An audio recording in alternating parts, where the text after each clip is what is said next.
Francosphère. Dominique Rodrer. Bonjour, quel groupe français attire le plus de spectateurs dans le monde? Allez, premier indice, il a inventé un genre musical. Deuxième indice, son nom est celui d'une galette de manioc. Troisième et dernier indice, ce même nom compte 3 consonnes et une voyelle. Oui, c'est bien Cassave dont nous recevons le poteau mi-temps Jacob Desvarieux en parrain de la chanson ultramarine. À l'occasion de l'Outre-mer fait son Olympia. Le guitariste qui chante comme Louis Armstrong a reçu carte blanche pour assurer la programmation de la grande salle parisienne. Jacob Desvarieux vient nous parler de la relève aux Antilles-Guyane, mais aussi à La Réunion, Mayotte, en Nouvelle-Calédonie, Polynésie, Wallis et Futuna et Saint-Pierre-et-Miquelon. Nous n'oublierons pas le goût de l'enfance d'Ad Bono qui met de l'huile en se pinçant les narines. Le Mauricien Finlay a des vapeurs quand il repense aux odeurs d'huile de son enfance. Et le Speak French de Jean-Marie Chazot prend l'accent portugais en l'honneur de la tournée de Cassave en Angola. Francophonie ? Qu'est-ce que ça dit ? Francophone ? Qu'est-ce que ça donne ? Bonjour Jacob Desvarieux. Bonjour. Alors la francophonie, qu'est-ce que ça dit ? Ça dit absent. Qu'est-ce que ça donne ? Ça ne donne rien dans les textes de Cassave qui n'a jamais chanté en français. Vous avez fait des essais avant d'y renoncer ou d'emblée vous vous êtes dit non ? Non. Nous en antillais, on parle créole. Et d'une façon générale, quand on veut s'exprimer, en tout cas faire passer des émotions, ça vient toujours dans la langue maternelle. Donc si on remplace le créole par du français, Cassave n'est plus Cassave. Non. Paradoxalement, le créole moins parlé que le français dans le monde, est-ce que ça donne pas plus de rayonnement à Cassave qui peut s'exprimer partout, y compris en terre non francophone? Vous allez en Angola très bientôt. Oui, parce qu'en fait, je vois le problème de l'autre côté. Je suis en France, je vois les groupes anglo-saxons qui viennent ici, qui ont énormément de succès, beaucoup plus que d'ailleurs les groupes français. Ils chantent en anglais, tout le monde suit, même quand ils insultent les gens ils répondent ouais. Bon, et tout le monde essaie de chanter en anglais, même s'ils ne comprennent pas ce qu'ils disent ou même s'ils disent n'importe quoi.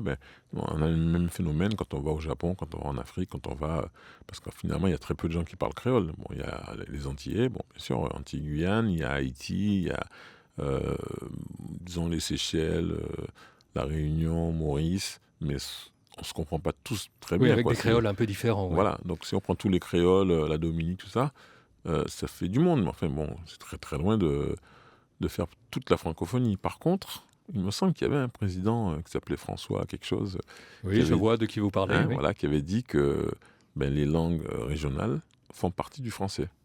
Puis une fois qu'il a dit ça, tout de suite le lendemain, on a oublié. Ça suffit pour ne plus jamais s'en occuper. Voilà. Les textes, justement, ils ont quelle importance dans les chansons de Cassave ? C'est-à-dire que dans la musique à la base, c'est fait pour faire danser les gens.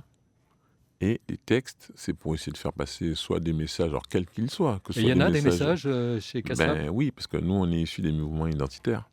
Donc du coup, on fait passer plein de messages. Alors, on a parlé de tout, de la famille, de la place de la femme dans la famille, de l'écologie, de tout ce qui nous passait par la tête, tout ce qui nous concernait, tous les sujets politiques ou autres. Alors, évidemment, il y a plusieurs façons de faire passer des messages. On peut prendre une Kalachnikov.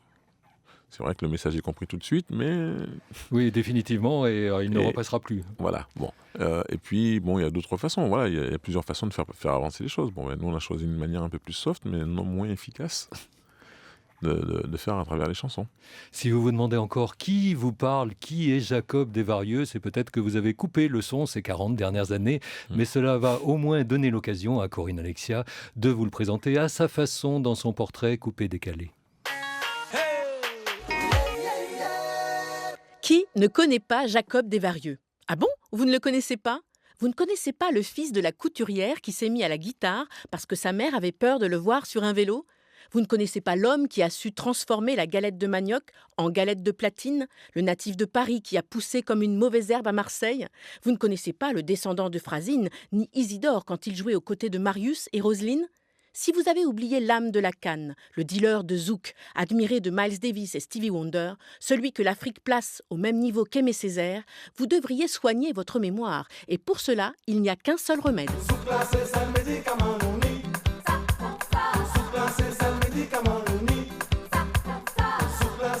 Quelques mots d'explication, Jacob Desvarieux. Euphrasine Blues, c'est le nom de votre album en solo en 2000. Alors la vie d'un groupe comme Kassav, c'est bien à condition de pouvoir en sortir? Oui, parce que finalement, un groupe où il y a 5 ou 6 chanteurs, les chanteurs, chacun a très peu de chansons à chanter dans un Chacun album. est un peu frustré.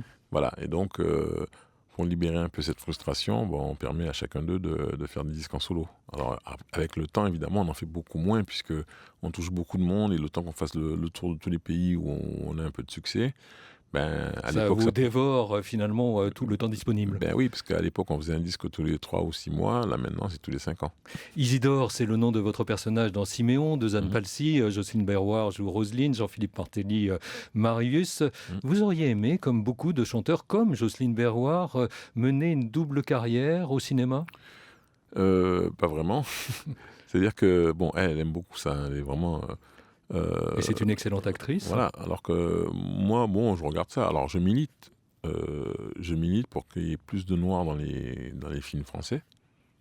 Parce qu'il y a des acteurs noirs qui sont très bons, qui sont là. Et vous vous sentez entendu?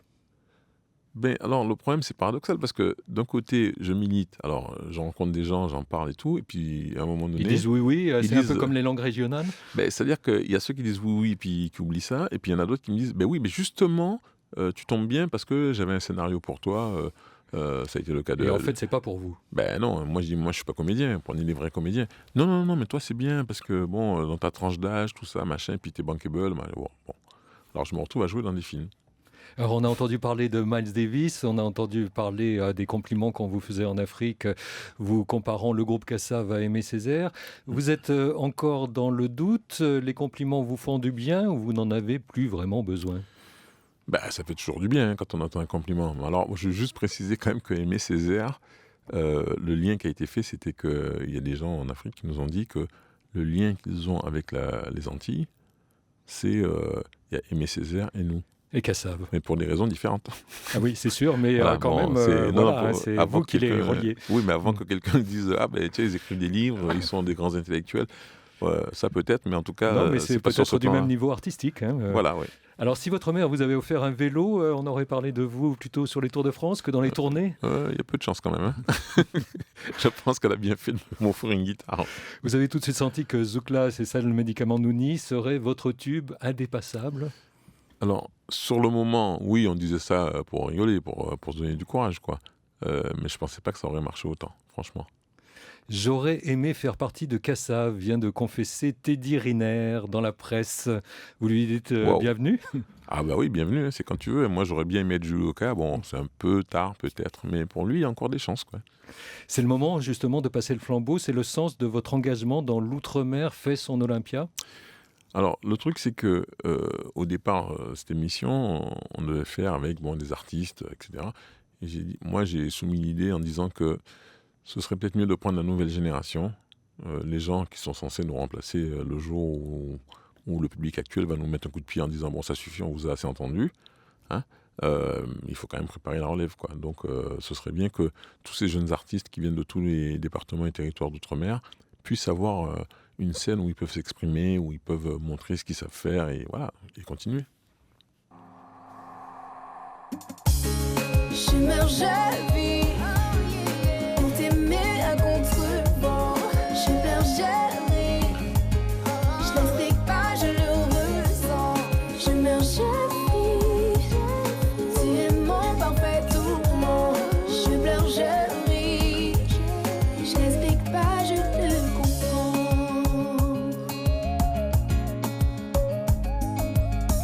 Alors c'est la fin de Parfait Tourment par Lycinaïs Jean, une des artistes que vous avez adoubée pour le concert collectif L'Outre-mer fait son Olympia le vendredi 21 septembre. Elle représente la Martinique. Qu'est-ce qui vous a plu chez elle? C'est une jeune artiste.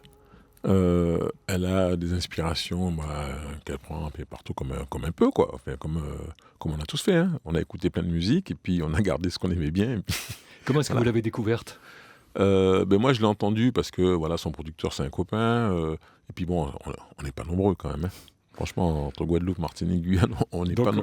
on est vite dans les radars. Ben oui, c'est-à-dire que dès que quelqu'un fait un petit truc, machin, bon, on est au courant, quoi. Après, est-ce qu'on peut l'aider ou pas? Est-ce qu'on peut faire quelque chose? Bon, c'est des fois plus compliqué, mais bon, c'est à peu près tout ce qui se passe, quoi. La mise en avant de son homosexualité, c'est le genre de thème qu'il était plus difficile de chanter quand vous avez commencé?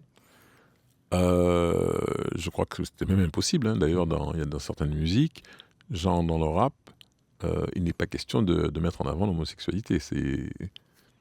Ils sont censés être tous homophobes. Bon, mais tout le monde sait que c'est pas vrai. Et dans d'autres musiques, oui, il y a des musiques où c'était plus facile parce que ça gênait personne, quoi. Et puis il y a des fois où même la société, je pense, a beaucoup évolué là-dessus, quoi. Si on reste dans la Caraïbe, vous avez aussi sélectionné Saïfa pour la Mhm. Guyane, qui en retour fait de vous une légende vivante, hein, c'est ce qu'il dit. Vous confirmez? Vous dites oui, je suis une légende? Non, moi je dis pas ça. Moi je suis vivant. Oui, Les légendes sont les gens qui sont morts, quoi. Voilà, bon. Ouais, une légende vivante, il dit. Hein. Ouais, bon. Pour la Guadeloupe, c'est le côté virtuose qui vous a fait choisir Anthony Drew, qui a Mhm. été premier prix de piano. Sa voix couvre 5 octaves. Ben oui, c'est-à-dire que c'est la génération qui arrive. Alors bon, nous, notre génération, on a eu du mal à aller dans les conservatoires, parce que pour aller dans un conservatoire, il faut déjà connaître, il faut savoir lire la musique, il faut savoir, enfin bon, C'était pas votre cas. c'était pas mon cas. Moi, j'ai appris à lire la musique tout seul, voilà, bon. Mais il y a des jeunes aujourd'hui, bon, qui vont dans les conservatoires, qui font des parcours de musique classique ou jazz ou autre, et puis qui se rappellent d'où ils viennent et qui font de la musique, qui leur ressemble et avec laquelle ils peuvent aller se défendre ou défendre même leur couleur ou leur identité dans n'importe quel pays, quoi. Francosphère, Dominique Rodrey. Nous sommes en compagnie de Jacob Desvarieux, intercepté avant son double déplacement à Mayotte, puis en Angola avec le grand méchant zouk et Kassav, avant de le voir aussi jouer les maîtres de cérémonie avec Amanda Scott sur François et les premières. Pour l'Outre-mer fait son Olympia. Nous allons y revenir, mais d'abord cap sur l'île Maurice avec un nouveau dégoût de l'enfance d'Anne Bonneau. Finlay a quelques remontées d'huile nauséabondes. Ah, j'ai cette odeur aussi maintenant qui me remonte un peu à la surface maintenant. Ben vous, dites donc, on peut rien vous cacher.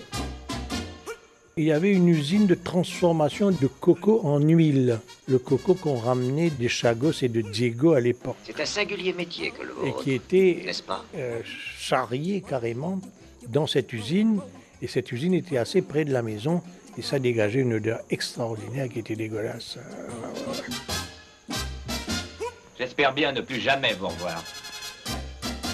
On transformait le coco en huile. On écrasait le coco. C'était courant, ouais. Qui c'est qui aime l'odeur d'huile? Écoute, c'est comme si tu as mis 10 000 fois les mêmes frites dans une casserole et tu fais frire.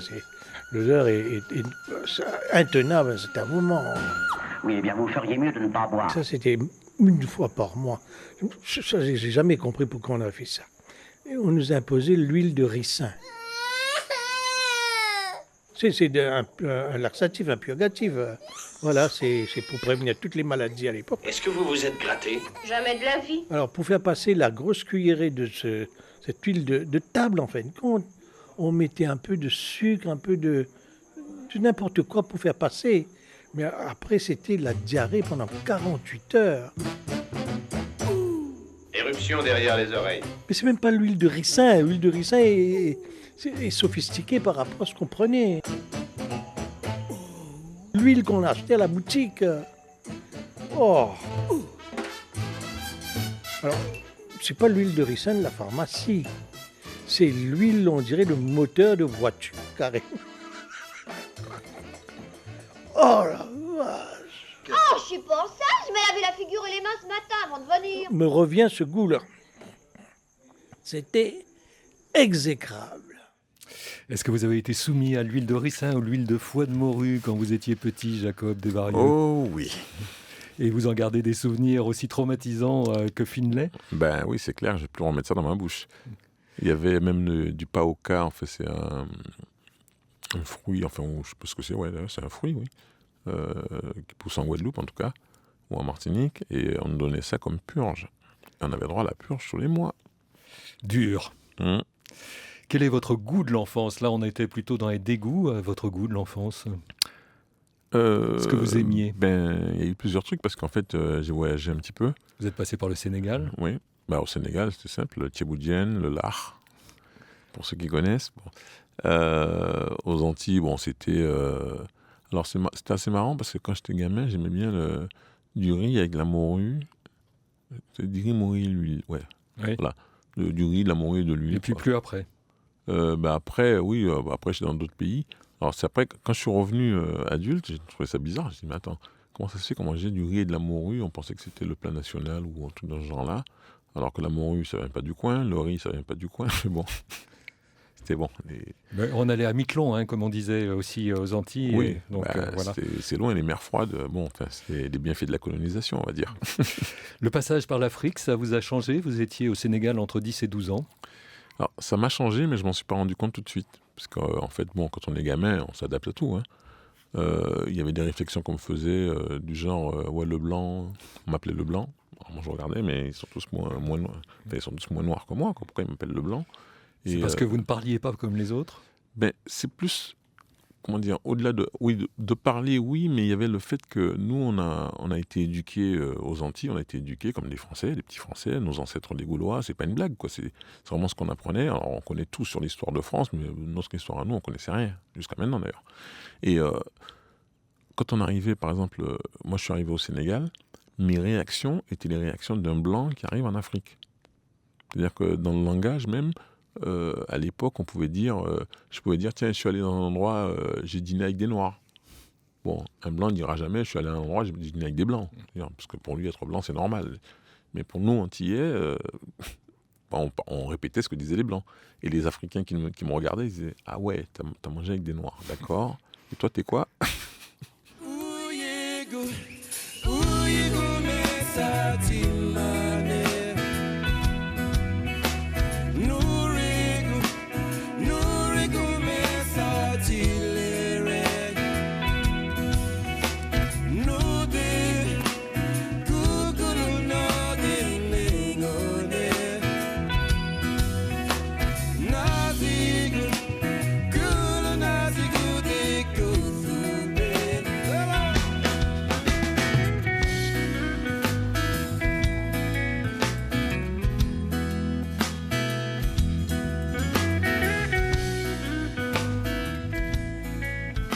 Le Kaneka de Goulan, votre choix pour la Nouvelle-Calédonie, Jacob Desvarieux. Goulan qui s'est fait remarquer dans l'émission The Voice. Oui.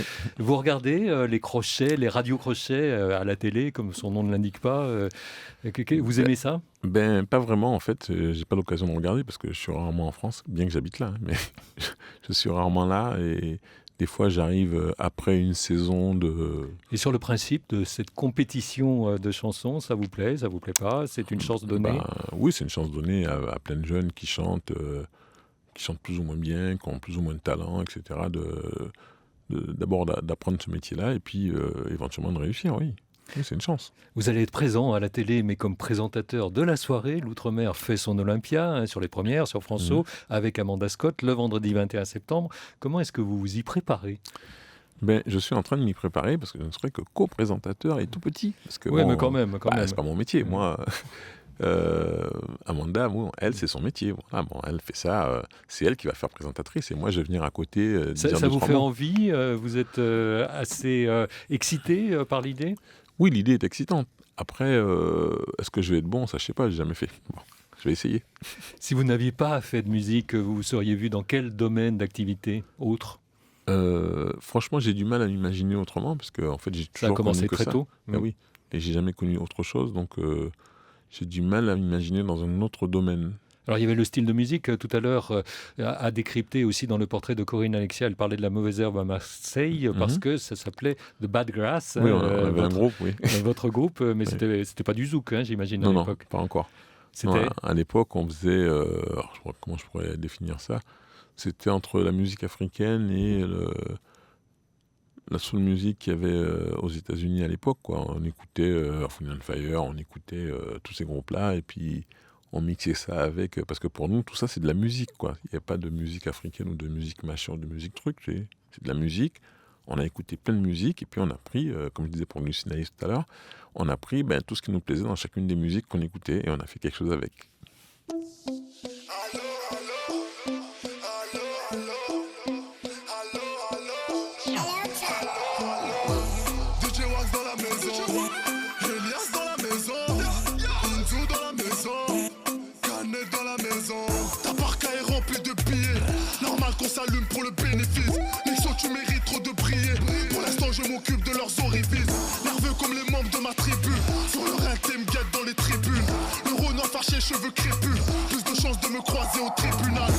leur attaque, c'est la fonce D. Tu fumes trop de la merde pour être foncé. Hardcore select, c'est les condés. Contrôle abusif, même les Sundays. Les gros coups, y'a les 22. Prends la sacoche et planque bien le 22. On est là jusqu'à 20h. Les balles ricochent comme Nadal au secteur. Ça va aller, ça va aller, ça va aller. On joue là-bas ce week-end. Oui, c'est ça. Ouais. Alors un autre extrait musical, nous aussi on écoute plein de musique et puis c'est un avant-goût pour vous puisque c'est le Maoré Nixo et que vous allez, vous partez pour Mayotte.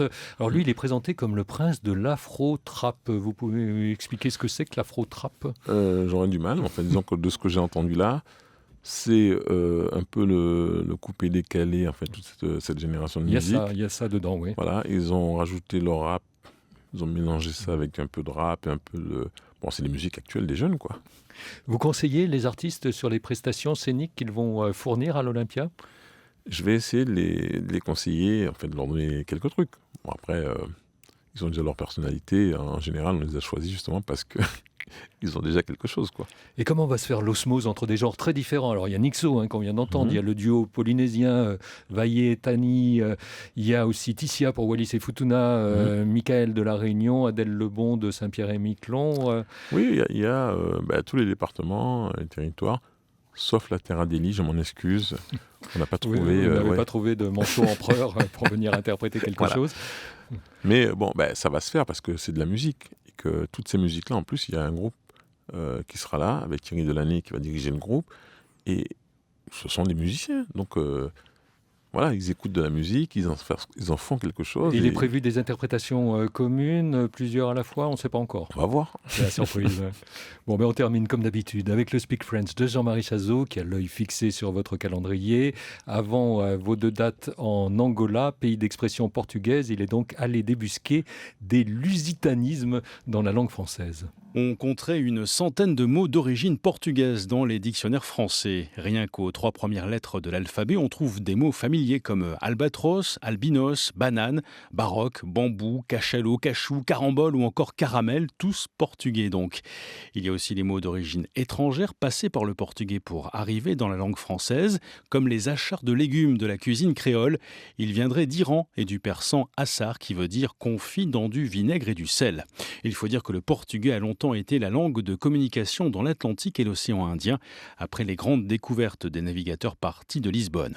Et puis, il y a des mots en portugais du Brésil qu'on ne traduit pas, parfois employés au féminin en français quand ils sont masculins en brésilien, comme le samba, ou bien la cachaça qui concurrence le tiponche, et bien sûr, la bossa nova que l'on peut chanter en français comme le faisait Brigitte Bardot. C'est une bossa nova que j'ai dansée avec toi. Je ne me souviens plus très bien où ça. Vous aimez Brigitte Bardot comme chanteuse, Jacob Desvarieux? Comme chanteuse, surtout comme plastique. J'étais sûr que vous alliez me répondre ça, oui. sûr. Oui. Donc, comme chanteuse, vous ne vous prononcez pas? Non, mais bon, puis elle chante plus. Bon, c'est vrai qu'elle n'est plus actrice non plus. Elle est passée à l'extrême droite. Oui, tout ça, plus on des aime animaux moins. que des hommes, tout ça. Bon, après... Mais à l'époque, ça faisait partie des fantasmes mondiaux. Saviez-vous que banane et carambole venaient du portugais? Ah non, pas du tout. Est-ce que vous acceptez de boire de la cachasse ou vous vous tenez au tiponche? Moi, je ne bois pas. Vous ne buvez pas du tout? Du tout. Du tout. Alors, j'ai goûté tous les alcools qui sont passés devant moi pour voir comment c'était. Et en fait, en général, ça arrache la gueule. Donc... Oui, c'est pas très bon pour la voix, notamment. Je sais pas.